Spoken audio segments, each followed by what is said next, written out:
You are listening to the Examine Life with Bram Levinson.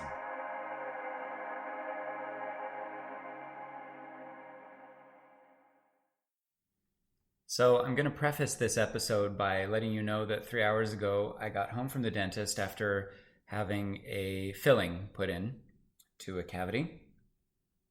And I'm still somewhat frozen. I love that they had said to me when I was leaving, they said, don't eat anything as long as your mouth is still frozen because you could potentially just bite through your cheek. And I thought, yeah, okay, cool.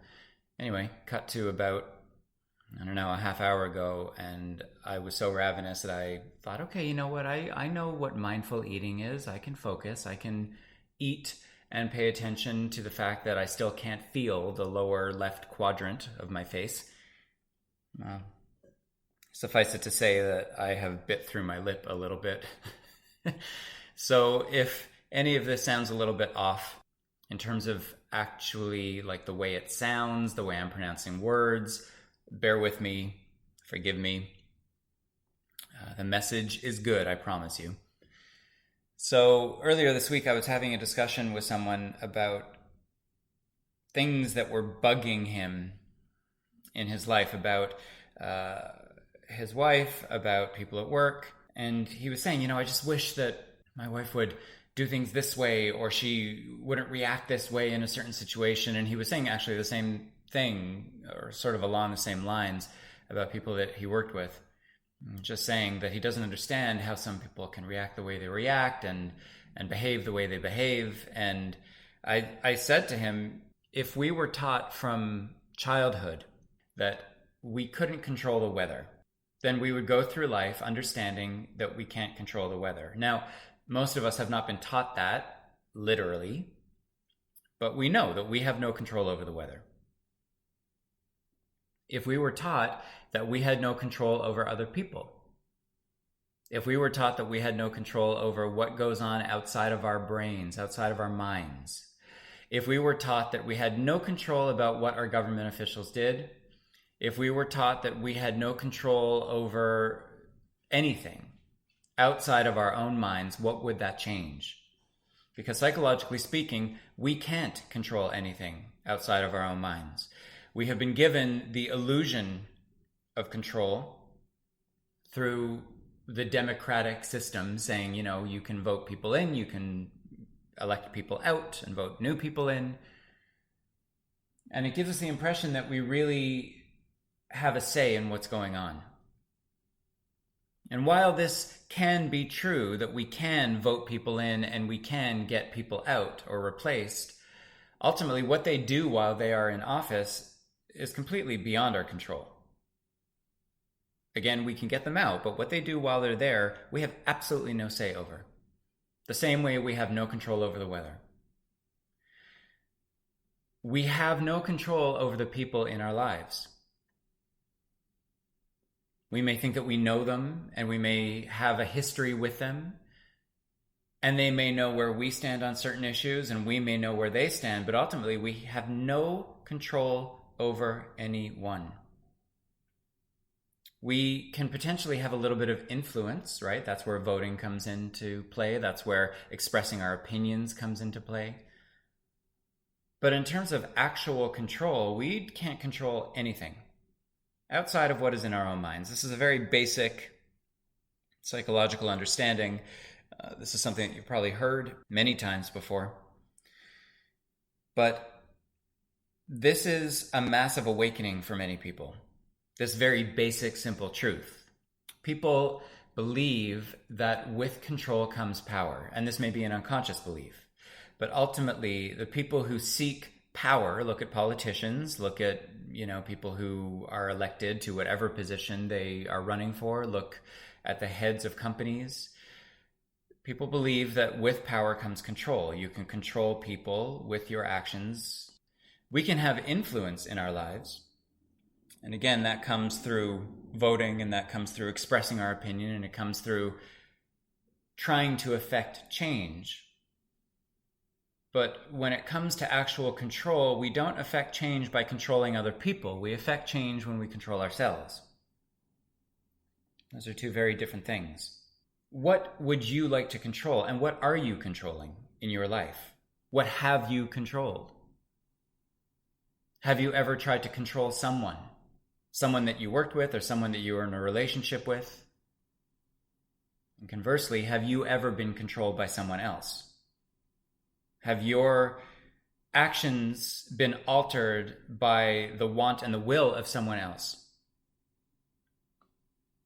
The truth of the matter is that every single one of us grasps for some semblance of control, because the human brain seeks out stability. And consider that it seeks out stability in a world where the only thing we really know for sure is that everything is changing all the time. So think about this. The human brain wants something it can count on. In a world where the only thing we can count on is that everything is changing and nothing is stable. So we seek out stability in instability. Talk about a dangling carrot. Now, for someone who goes through their life feeling fundamentally inadequate, for whatever reason, they've been led to believe that they're not good enough, they're not funny enough, they're not intelligent enough, they're not whatever enough. Trying to find something that they can exert power on or over or control is in many cases the goal. It's considered the holy grail for these people because they believe that once they can control something, their feelings of inadequacy will slowly diminish and hopefully disappear. If I can do this, then I'm not that. Here's the proof. But what happens when that ability to control a situation or control someone or control something like an animal, a pet? What happens when that ability remains elusive? What happens when we find that we can't control anything? In a world where everything is changing, then logic would lead us to believe that many people spend their lives chasing that dangling carrot of control, but never able to actually grasp it. Never able to get a hold on it. And so what that does is it feeds the feelings of inadequacy. We have been convinced, albeit in unspoken languaging and communications, that control is an option. That we can control someone else, that we can control a situation, that we can control our dogs and our cats and our pets. But imagine if we were taught from childhood, you can't.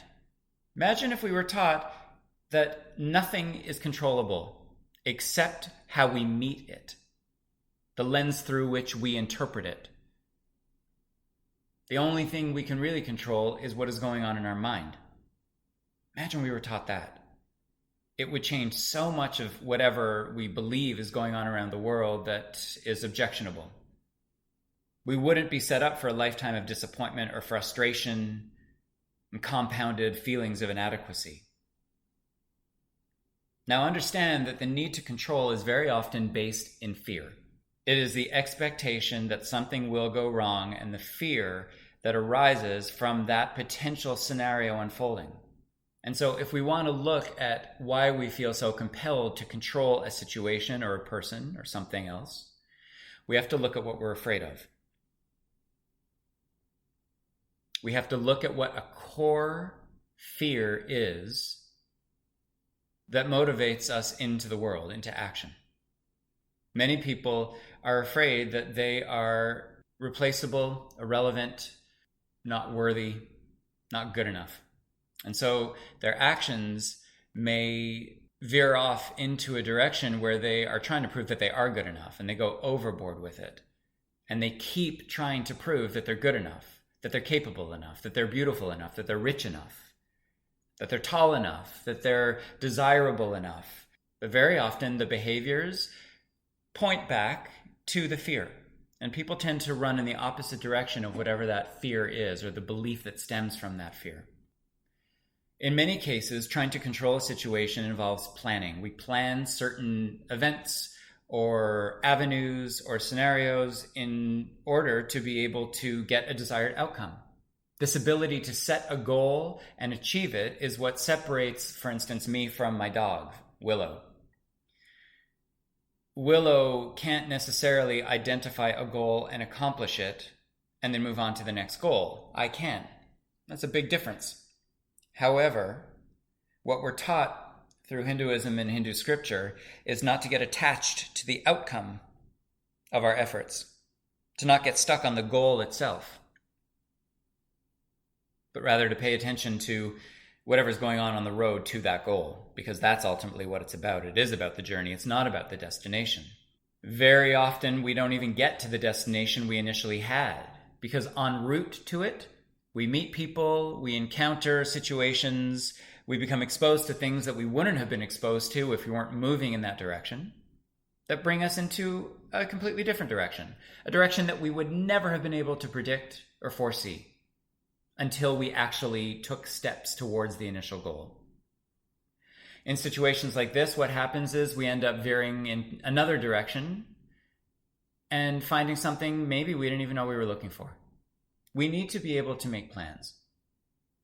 We need to be able to have some sort of semblance of organization and direction in our lives.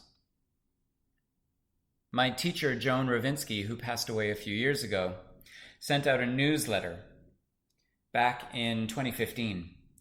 And it was all about this. And this was after she had been diagnosed with incurable cancer. And I'm going to read it to you now. Dear Bram, still living in the unknown, dancing on the high wire of plans and no plans. At either end of the wire, the stability of home. To either side, the spaciousness of home. Somewhere in between there is the condition alternating between I can't make plans because of my uncertain health and carry on regardless. I notice at the second floor window a cable company technician on a ladder, glancing in as he fiddles with wires to improve the system. We have all been duly notified that our telephone and internet service might be interrupted for a few hours while work is being done on the lines for our benefit. An entire city of 3 million people is being rewired. Someone must have made some plans somewhere, dauntless in the face of weather contingencies, labor relations, or other potential obstacles. The cable guy showed up on the scheduled day just as planned. On the other hand, despite considerable telephone negotiations, the plumber did not. Life would be chaos if we couldn't make plans. Where would we be if we weren't able to pretend that what we intend is actually going to happen? How could a community coordinate itself and all its activities without plans, without this make-believe or act of faith? How to dance on the tightrope of not knowing fearlessly, yet utterly realistically. It's not just a question of playing the odds or calculating the probabilities. Those are just dodges to tranquilize the mind. What we can develop is the capacity to not take our precious plans quite so seriously, or not fret so much when they change. Castaneda's Don Juan called it, quote, controlled folly, end quote. When we rest in our home ground, the dance of making plans, knowing they are completely ephemeral, becomes easier. And we can appreciate the changing landscape without distress when plans fall through. After all, they are only falling through our home ground, which is the spaciousness of being. So what Joan taught me with this newsletter all those years ago is that whatever is happening is happening. What am I going to do? I'm not going to fight it. I'm not going to fight against what is. I've written in my first book, in The Examined Life, I wrote that when we fight what is, we suffer. And so I can try and make plans, and I can now find humor most of the time in those situations where the plans don't go according to plan. I can roll with it. Doesn't mean I'm not talking myself down out of old patterns and old reactions, but I can roll with it. We all need to be better at rolling with it. We all need to be better at understanding that if we're trying to control a situation, it's because we have attached to some sort of outcome, some sort of expectation. And the fear of that expectation not happening is enough to send us into emotional reaction and stress and tension. Very often we are trying to control something because we are afraid that if we don't, something horrendous is going to happen. I also wrote in my first book that I believe that when things don't go according to plan, I believe that I'm dodging a bullet. When things don't go according to plan in my life, I believe that if they would have gone that way, I would have ended up worse somehow. Something would have gone wrong. And so even if it didn't go according to the way I projected it going, this is good. Whatever this is good. We need to let go of the belief that we can control the people around us. We need to let go of the belief that we can control our environments. And by the way, this doesn't mean that we just sit back and watch the show. When people's rights are being trampled on, when there are moments where our influence can help right a wrong, when we believe that it is our fight to stand up, then we do so. But understand, this is influence. This is not control. And for you, listen, this may be semantics, but for me, it's very clear. When anything occurs in your life that doesn't go according to your plan, I want you to remember these words. I want you to look at the macro instead of focusing on the micro. And the macro is that every single thing is unfolding exactly the way it should. When things don't go our way, we are dodging a bullet. When things don't go our way, we are experiencing our higher learning. This is life's education. These are the lessons that life is trying to teach us that we would not learn in amazing, incredible, comfortable situations. I've said it a million times before, no exaggeration, but we learn in moments of turmoil. We learn in moments of conflict. This is where the real lessons are. And on one hand, seen through a certain lens, it sucks that we don't learn when things are fantastic. It sucks that we've got to go through purification through fire, suffering in order to learn. But I believe that these are the lessons that we are meant to take on board and bring with us into the future. These are the lessons that the future versions of us have already learned. And those versions of us are waiting for us to get there. These are lessons that we will need for whatever the future holds. We'll need to know what it's like to experience it and how to deal with it with wisdom and response instead of emotional reaction and knee-jerk mindlessness. We need to learn these lessons. And in many cases, we need to learn these lessons by giving up control. If you've never heard of the experience, the dark night of the soul, it refers to the moment at which someone hits rock bottom, so to speak. It refers to when someone finds themselves in a situation that is not to their liking, and with all of their efforts and all of their defense mechanisms and everything they've ever learned, they still can't seem to get a grasp on what is going on. And it is in these moments of the dark night of the soul where the expression, "thy will be done," kicks in. For those who are in relationship with whatever they understand God to be, this is the moment where people say, okay, you know what? Whatever's going to happen, bring it. Bring it, I'll handle it. Whatever, I'll handle it. This is the beginning of the re-identification of self. It is the beginning of shifting identification from understanding yourself to be your name and your gender and your body, to understanding yourself to be the energy that animates it, that spark of energy that is in your body, that spark of energy that is in my body, that spark of energy that Hindus refer to as Brahman, that spark of consciousness that animates all things in existence. That energy is comprised of something called discriminative wisdom. That energy in your body has a wisdom that can handle whatever it encounters. Hinduism asks us to re-identify ourselves as this energy, to understand ourselves, to be wise, to be able to handle anything that we encounter. And so what does that change? If we can encounter anything and handle it, then all of a sudden, where does fear go?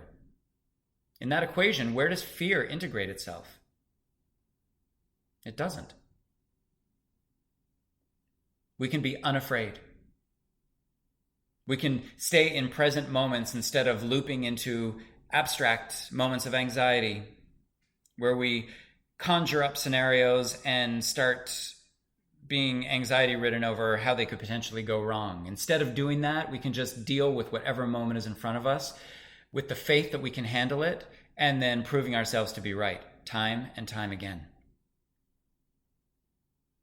When we start shedding fear, we start letting go of the need to have control.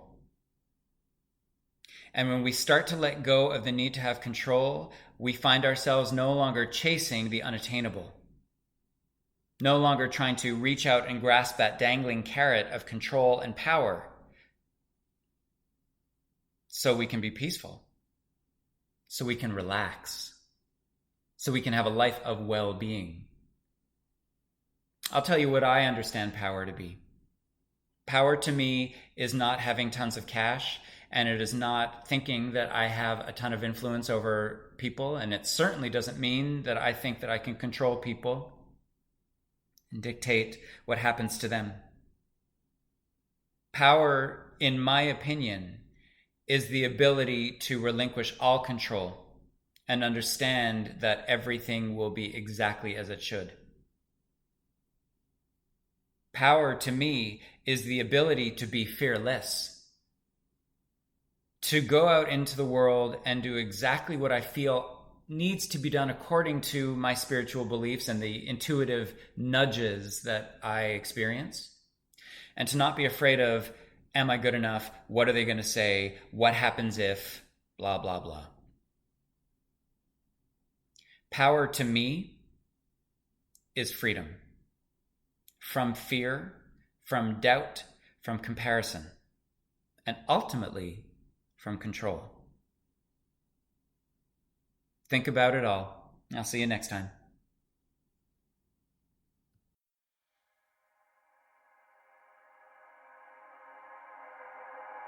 This has been the Examine Life with Bram Levinson.